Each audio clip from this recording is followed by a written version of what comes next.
Turn it. Okay. Good morning to Anthony Tinto. Fitzgerald Seals, good morning to you as well. All right. And good morning to you, Mr. Gary Griffith. What's happening? The Good day morning, after Jonathan. the Good 15th. morning. Yes, August the 15th. Thank God for that. Thank God it's Tuesday. Your face looking slimmer. Yeah, that Yeah. walking you really lost some weight there. 19 pounds later, I'm back. Look at that. You Look at that. see, if you had another week of campaigning, you'll be back to your old form. Good morning. You look like me. My general election, I'll be there. Well, that's true. That's true. Good morning, sir. Morning. As I said, if there's reincarnation in the next life, if I'm a politician, I want to be a politician in Barbados. Barbados is only flat land. I never knew there were so many hills in Trinidad. Walking up there, oh gosh, in that corridor. At least you got to learn the country intimately. I did. Most definitely. So, Yeah. the results 7-7. Your party was unsuccessful in getting districts. I saw a release which quoted you as saying that you consider yourself the new de facto third political force in the country. Give us give us a synopsis of how you thought yesterday went in terms of process and the eventual results, please. Yeah, well, first, I would like to say that it was a success, 100% success. And you'll say, wait a minute, but they didn't win a seat. I'm speaking about Trinidad and Tobago. Paul, when you look at what happens around the world with politics, sometimes we criticize ourselves, we give ourselves a poor grade in certain things. But looking at the politics that you have seen worldwide, where sometimes civil war takes place during election campaign and so forth, we went through a grueling campaign for 2 months, and there was not one major incident that would have taken place. And that augurs well for a country. And it is good. It's good to see that regardless of your concern and your emotion and your passion for the politics, you would have not seen any conflicts, hostility, serious situations where persons were injured or even killed, as we have seen worldwide, which is good. I wish to thank each and every citizen of this country. Sometimes politicians may ignite that flame to cause that type of division, but you didn't see it. You would have seen the harmony, the banter, the old talk, especially with political parties on the road, and that is good. And so we are on the right track as a country. I wish that all politicians can continue to try to find a way to unite the country. So that's the first thing. I think it was a success in that we had a democratic process. And again, as much as there would be concerns, people speak about the EBC and discrepancies, I can honestly state at this time, there's nothing that we could see that would have taken place that caused there to be some degree of irregularity to the point of deliberate mischief to ensure that one party would have been successful over the other. Yes, there would have been several mistakes, several hiccups. The one major concern, as just discussed on the news, is that how could you, as a political leader, go on election day and tell people how to spoil a ballot? I mean, that is the type of leadership sometimes we would have seen. You go on social media and say, if our party is not there and you don't see and you want to make a statement, this is what you have to do to spoil a ballot. I mean, you can't be more disgusted than that. And then that same party promoting itself on election day to tell people how to vote and who to vote for. But again, that shows the immaturity of those type of parties. The UNC and the PNM, congratulations to them. It continues to show that our country is no different to the United States, Democrats and Republicans. But my final point is going back to the NTA. The reason I said, Paul, that we have now become the de facto third party is that in all the other parties, the PEP, the MSJ, the PDP, I think they would have all lost their or deposited almost every single seat. We became that party that gave the PNM the ultimate run for their money. There were seats, the 31 seats that we took part in, PNM got 40,000 votes in 2019 combined. The UNC, being the main second party, got 13,000. So we went into the belly of the beast. We went into the 31 most difficult seats that the PNM had. And from that difference of over 27,000, we cut that by almost half. There were seats that most of those 31 seats, PNM would have been successful in by over 750 votes in most of them. We were able to cut that in some seats by less than 200. La Forest and Lopino, they won that in 2019 by over 1,000. We brought it to 175. a few seats in Diego Martin as well.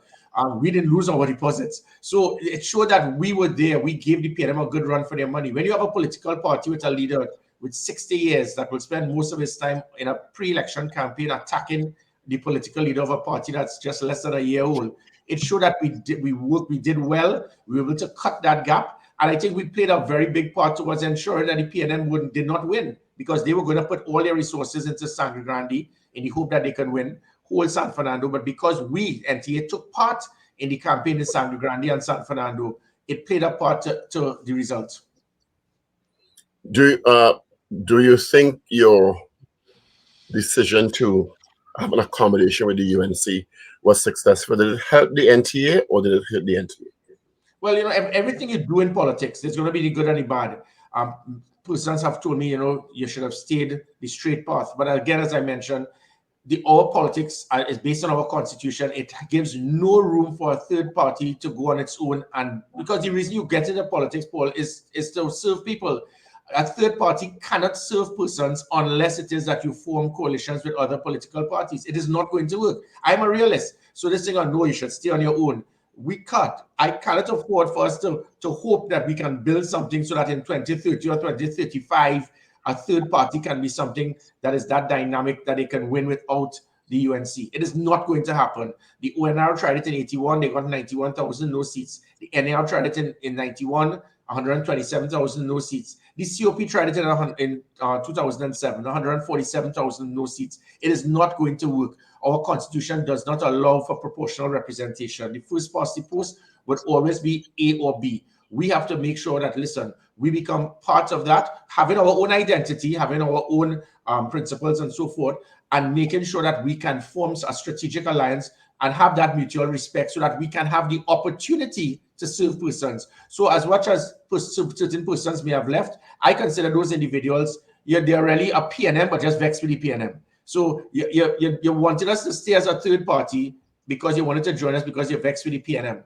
But some suggest that third force that was able to materialize between 2007 and 2009 were disaffected PNM and UNC voters that decided they didn't want any part of them, and they decided to support a party that they thought at the time gave them some sort of new hope.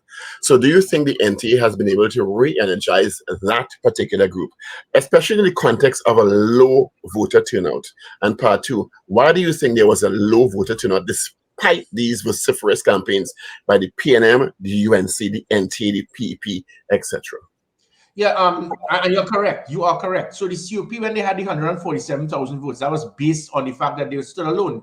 When they joined with the UNC in 2010, that number could have been cut by probably 1/3, because persons would have gone back to the PNM when they did that. Because as I said, that third party will really be persons who just despise both parties or just disenchanted with those parties and they come in. So when it is you make a decision, they will shift. And so the same thing would have taken place with us. If we stay on our own, we will very well go into 2025 general election with 175,000 votes. And yet again, we will not get a seat. So it doesn't work. So as much as you can get more support by doing it, the end result is what matters. And that is what is important. So the low voter turnout is the typical aspect of our country. They do not see local government election as anything of substance. They see it as fixing box drains and seeing about potholes in roads. And with that, the majority of those persons who vote are the base support. So regardless of all of the concerns, all of the complaints, they work on the tribal politics. That is where you get the shift of the 30% in local government. But in general, when you get to the 60%, is when, as again, the Prime Minister said it. He said, all the things that we were speaking about, it is going to be irrelevant in the scheme of things of the average voter who actually turns up for local government election. Speaking about, when you have an opportunity to say that, listen, Gary Griffith, I am willing to come here and assist your corporation, and this is like Diego Martin, I am willing to come to make you safer, to provide you with a better opportunity to survive. And you're saying, well, I really don't care, this local government election, I'm a PNM till I die. That is where that 30% the focus is on. General election, you get persons who may be more independent-minded, and that is where they come out, and that is where the difference will take place with that third constituency. But may I quickly add, had it not been for the NTA, the PNM would have very well cut inroads into Sangre Grande and made it even a bigger success in San Fernando. So we did our job to the point that when you have a prime minister stating and celebrating that he did not lose and it could have been worse, he spent most of his time going after myself on his platform. He never spoke about the PP, the MSJ, the Watson Duke's party. And so it showed that he knows what his concern is. His concern is the NTA working with the UNC. The other parties were irrelevant in the scheme of things, and they would continue to do so. But may I add, Paul, is that this is not about the NTA and the UNC teaming up against the PNM. There are other political parties that we intend to have a dialogue with, because what I'm looking at is that concept of the NAR. I intend to speak to Mr. John Humphrey and others, find an avenue to have dialogue with all of these other parties, Hope, at the MSJ itself, the Congress of the People. And there are other parties that may be seen as insignificant, but they are not. These parties have good people. We intend to work with them, and the building of that, along with the UNC, would always spell defeat for the PNM. But beyond the issues of LGE not attracting voters, because voters, and why are voters not attracted to vote in local government elections? Because over the last few decades, they don't see that it yields any tangible benefits to them to vote. So let's assume 40% of the electorate voted for the local government elections, and that's pretty high. But let's assume it's 40%. So it means 60% of the country had no interest in voting for the parties, no matter what the rhetoric was, whether it was PNM, UNC, NTA, PEP. They were just disinterested in thinking that me voting in local government elections does not matter. 600,000 people. It does not change my life. Yes, sorry, Paul. What did you say? That's adding to Richard and saying 600,000 people effectively. Yeah. What you're saying. Yeah, I'm saying that this doesn't matter. It doesn't change my life. And how much of that, I mean, it remains to be seen, but you must admit when you speak to people on the ground that there's a lot of the electorate that is jaded by both parties.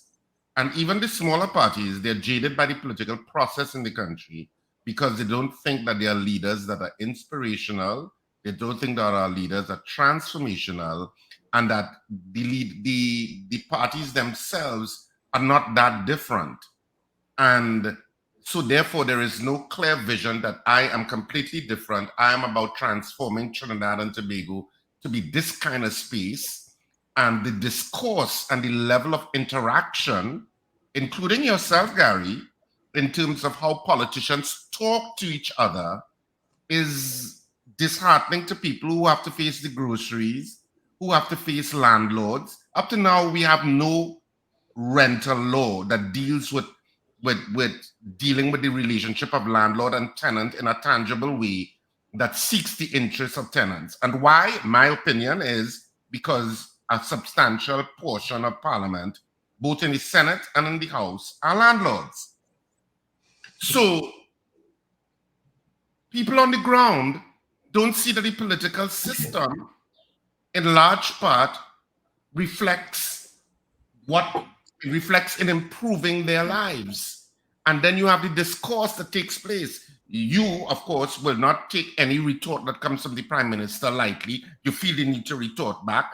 Kamala will say whatever she has to say. Dr. Rowley says what she has to say. And it becomes like a schoolyard with children babbling who are saying, we are the leaders of this respective gang, and we vex with you, and it's just shouting back and forth.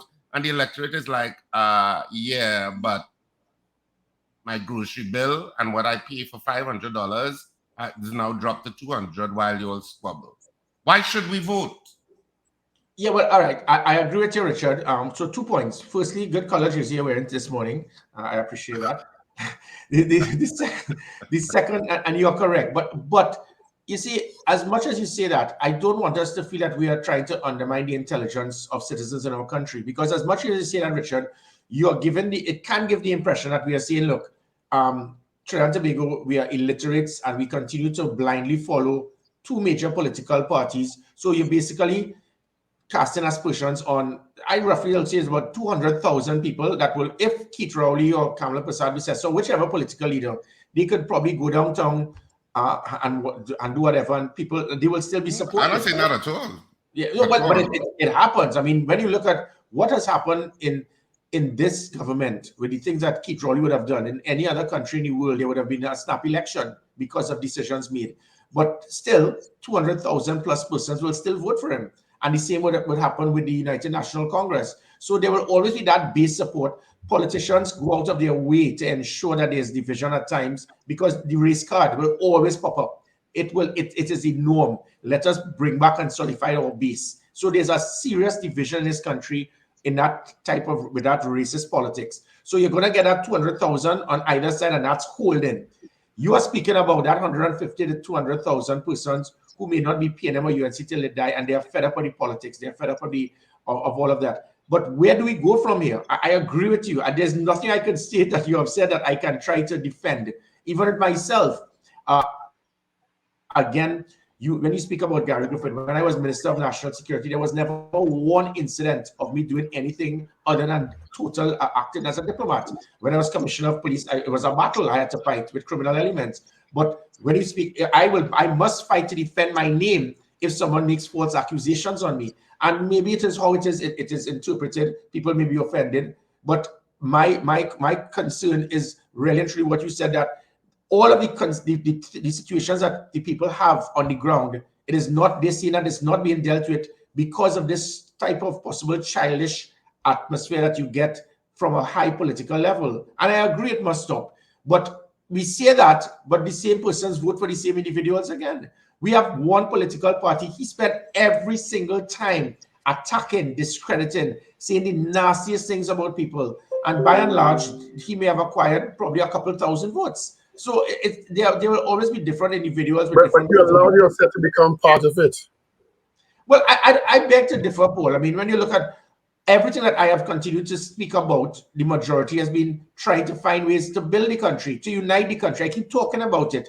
I don't think you're going to hear how many political leaders you will hear congratulating the other parties for what they have achieved, congratulating the supporters. I speak about trying to find ways when it is that a man makes lies about me, and I still say, listen, I'm willing to help you in reducing crime. So so when you say that, Paul, I beg to differ. I'm not saying that I am perfect. I have made mistakes, but my concept is always trying to find a way to unite the country. I can't expect to despise or hate Keith Rowley when he's my prime minister. I do not want him to fail. I will never want him to fail. We will have our differences, and I will always be willing to assist him. But suppose I'm prime minister, I can't expect to want to lead a country but hate half of the country. But if it is that you attack me personally, you lie about me, I am forced to defend myself. And if my defense is seen as going overboard, if you refer to me as a criminal, apart from me taking you to court, I'm going to expose you for being a liar. I think it is my right, Paul, to say that the things that we have political leaders that have said the nastiest things about people. I have not. All I do is defend myself when wrongfully accused. What's next for the NTA? Of course, the result is the result. The general election is approximately 2 years off, a year and a half, if you think about it. 18 months at least, because it can be called within that period at any time. I would say that your entry into politics as a political party has been profound. You didn't win any districts, but you are now a national name as a political party, as is the PEP. A little less so the PDP. What's next for the NTA? Well, sorry to throw a little douche there. It can be a little less. Well, I think they lost their deposit in almost every single seat. We got about 5 times more votes than them. We got probably about, I don't know, we still have to check 20,000 odd votes to about their couple thousand. So PEP was totally annihilated. I think they lost their deposit. I don't know how it is that he could actually go, and refer to himself as a third party. They were totally destroyed. And the same thing that happened with the PDP and the MSJ. So there's only one de facto third party. And so asking what it is we intend to do is to try to find an avenue to get the other political parties to understand this is not about Gary Griffith. It's not about the NTA. This is not about me rubbing shoulders with the UNC to win an election. This is about us trying to find a way to unite the country, doing exactly what Richard just spoke about. People are fed up of the I catch them, and you're coming on a political platform to show some document or some recording, or you hear about something or somebody. people are fed up with that. That does not help them. And that is what all I continue to do. In those 2 months and 19 pounds less later, it was really going out there and seeing and looking at the concerns of the degree of poverty, the neglect that this country has seen. And what is sad, again, is that those places that I went, they went back and voted for the same people that they complained about that they have never seen for 4 years. So it is no longer a cult. It is a cult. It is So then, blind. what does that tell you? If you are suggesting, no matter what you said, no matter what you told them on face-to-face walkabouts, that in your words, people still went back and voted because it's 7-7. So yes, in that respect, they did. What does that tell you about the electorate? Well, let's put it in perspective.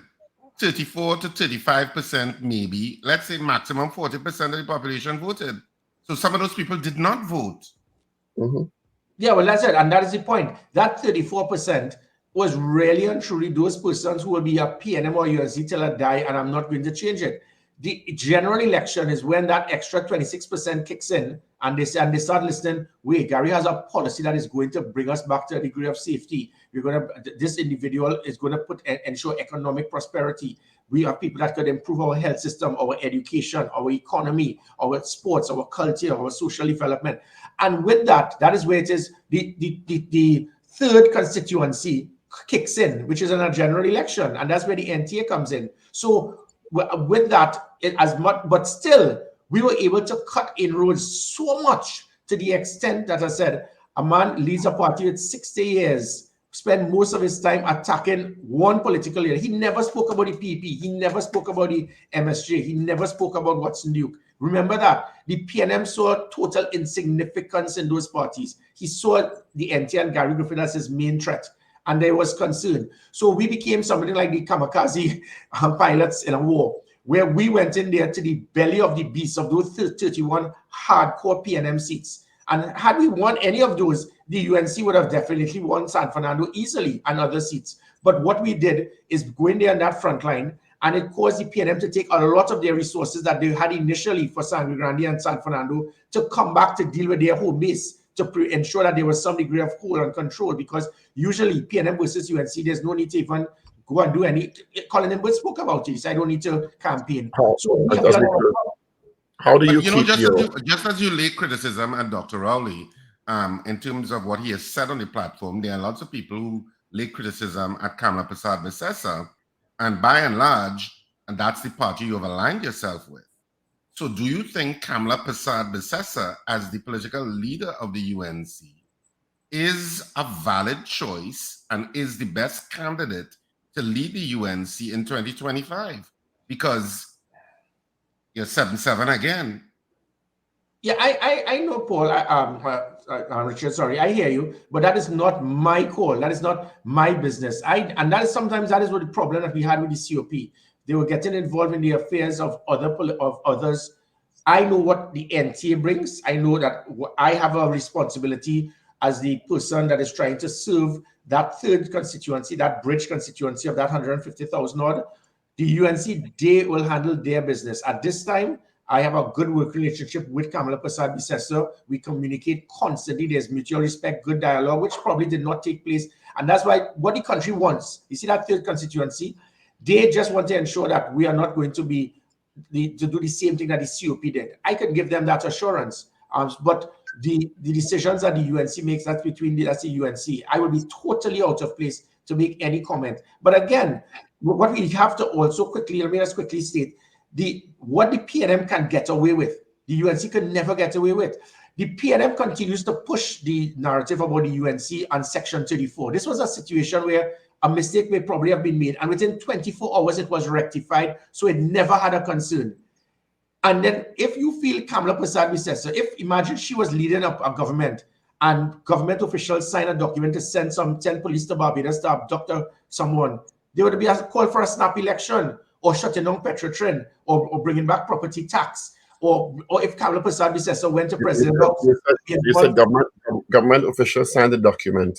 That's what happened? Yeah, because as a Minister of National Security and a Commissioner of Police, I am 100% certain, I can tell the country categorically, no police officer can leave our island to go to another country without the authorization of government officials. The Commissioner of Police does not have that approval. So the government is lying when they state that. And that's why no media, our media, they are afraid of Keith Rowley. They will not challenge Cole McDonald Jacob. Did you give approval? Because if he said yes, he'll be arrested. No commissioner could give approval for any police officer to leave the country. If I keep asking, I mean, all these are issues we asked the Prime Minister on Friday about that report from the Commissioner of Police, and he was nebulous at best. Yeah, that's why. So I don't know that all media is afraid. Yeah, he knows why. He will moonwalk anyway, like we're running out of time, Gary. So your closing comments, please. Again, I wish thank to Trinidad and Tobago. I wish the PNM and UNC supporters, congratulations. And to that third constituency, we have done a tremendous job. We have no third party has cut inroads in a local government election like this, because I said that is where the base support comes in. But we were able to take seats of over 1,000 to cut it down to less than 200. So we have done our job. And again, we have now maintained our threshold in the politics, and we will continue to expand that bridge constituency to ensure that we will not sell out. We will do what is required to make this a great country. Thank you, Gary. Appreciate you coming here today.